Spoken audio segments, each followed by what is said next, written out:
Hey YouTube, I never really did a video on my SOG primitive jungle knife. SOG came from a military group back in Vietnam that carried a very large Bowie knife for the Special Forces unit. That included everything from Green Berets to the Marine Force Recon to the Navy SEALs to the SAS, which is Special Air Service, which Britain has one and so do we, apparently. I just found out apparently we also have an Air Recon as well that I wasn't too familiar with. I don't know if that's real or not. But my dad, he loved his knife that he brought back from Vietnam. This isn't his. This is one from the company SOG. It's their part of their jungle line that I call their jungle line, which concludes of the SOG Jungle Primitive Knife, which is this one right here. I don't remember the exact weight, but I know that it is a gnarly 15.3 inches, and I love it. I use it for everything, pretty much. I even use it when I don't have a clean kitchen knife. I'll go cut a sandwich in half with it that's real thick. It's a good durable knife. A while back, a friend used it, like maybe 2 months ago, and my blade got chipped a little bit, but I think if I put it back on a rough grind, I can get it back to what it originally was, and then do a fine grind on it, and it'll be good as new. No, Cash, get away. Cash is one of our cats that we have at home. He's a Russian blue, and I don't want him to get cut with this. I'm doing this on the floor, and he's crawling around. Sorry about that, guys. But I really love this handle. I've held it in water. It hasn't slipped out of my hand. I don't really wear gloves because I don't like the feel of them. This was a good knife for me when I went camping last weekend. I like that this doesn't rust, that this metal actually does not rust. It's coated with something. I don't remember exactly what it's coated with.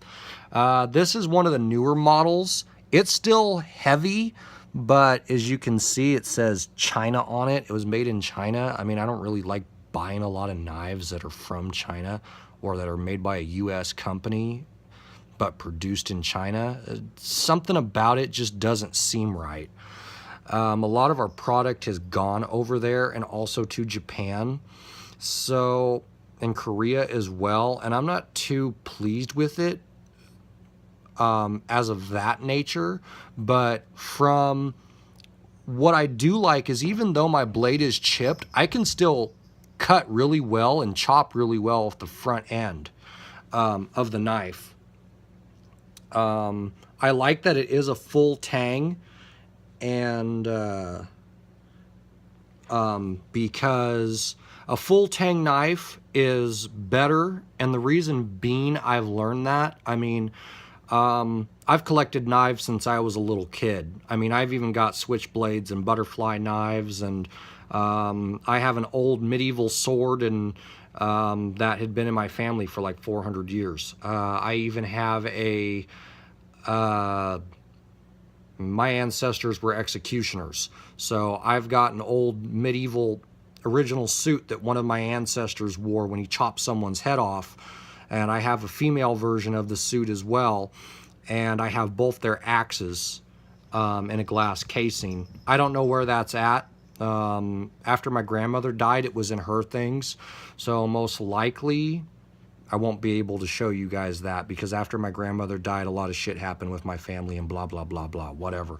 However, I do like this knife a lot. I love it. One of my friends just commented on Facebook like yesterday night, last night, and they said that where they could get it, and I told them Amazon or whatever, and they said, well, I'll just come down and get it from you because they're going hunting. She's real sweet, nice girl, but really big tomboy. I got brass knuckles too and a whole bunch of other stuff, but I love combat knives. Combat knives are some of my favorite. I consider this a combat knife, or like an Aussie knife, like Crocodile Dundee would carry something like this, or Rambo. Definitely could see Rambo carrying this. This is definitely a Rambo knife. I like that it has a serrated edge, and I also like that it has a sawback. And look at that thing. Holy shit. Compared to a regular skull pummel, I mean, yeah, skull pummel can do a lot of bad stuff. See, a lot of people don't know this. At the end of the knife, they call this a window crusher. This has never been a window crusher. When World War II knives came out, and World War I also, they'd stick this spike at the end of the handle, and it was to actually do damage. It was meant to either bash the skull or some part of the face or the upper body of some sort, and the knife didn't quite look like this. It was either a single edge or a double edge, and it had brass knuckles in the front of the knife like this. I'll show you, because I got a pair of brass knuckles here. It would be like right here on the front of the knife, and what you do is you put your fingers into the brass knuckles, and this is a pretty shitty way of doing it, but that's how your brass knuckles would look on your knife. They'd be right there on the handle. Sorry. Ow! Shit, I just got poked by one of the serrations. That's hard as fuck. Whatever. And that's how it would look on the knife. However, the brass knuckles would be a little bit bigger, and they wouldn't have this guard right here on the end. They'd just be stuck right here to the handle and stuck right here to the handle, and you'd grab the brass knuckles as a grip for your fingers, and then damn, that's bleeding pretty fucking good. Holy shit. Holy fuck. Oh well, whatever. A little band-aid isn't gonna hurt nothing. Wrap it on there for a few good hours and then take it off. It'll be fine. I've got worse cuts than that.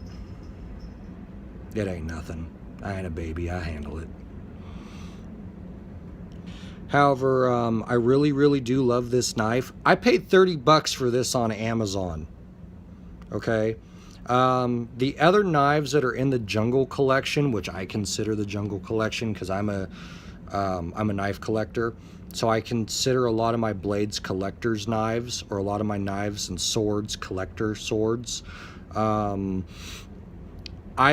always find a way to use them. I don't ever just stick a knife in a case or a sword in a sheath and I don't ever use it.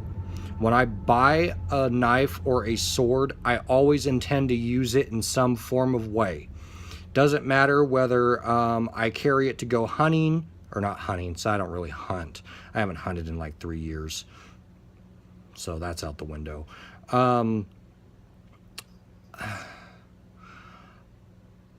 I always find a way to use my knife in some form of way, because if you just leave it on a shelf or you put it in a case, there's really not a whole lot that you do with it.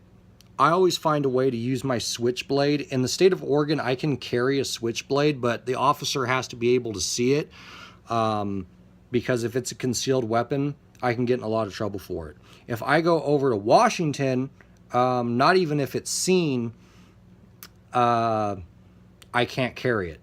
It's considered illegal. The same thing with a butterfly knife. Because I'm 21 in the state of Oregon, I can purchase a butterfly knife, and I also can carry a butterfly knife as long as it's visible. In the state of Washington, doesn't matter. State of Washington, I will get arrested for that. Now, rules apply differently for brass knuckles in the state of Oregon compared to the state of Washington. I don't really understand that. Apparently in the state of Oregon, you can carry brass knuckles as long as you have a concealed weapons permit. That doesn't just apply to firearms. That also applies to knives, but it has to be on you. It can't be in your backpack. It can't be in your purse. It physically has to be on you in a pocket, or around your neck or whatever. I don't know. But in Washington, even if I have a concealed license, the only thing I can really carry is a pocket knife or an assisted opening knife, or a firearm. Texas, not too long ago, they just issued a thing which apparently you can carry a sword down the street. And you don't even need a license to do it. You can legitimately free carry like a katana or a Viking sword or a medieval sword down the street. And that's pretty scary. You can even carry a knife like this down the street on your belt. I wasn't too pleased with the sheath.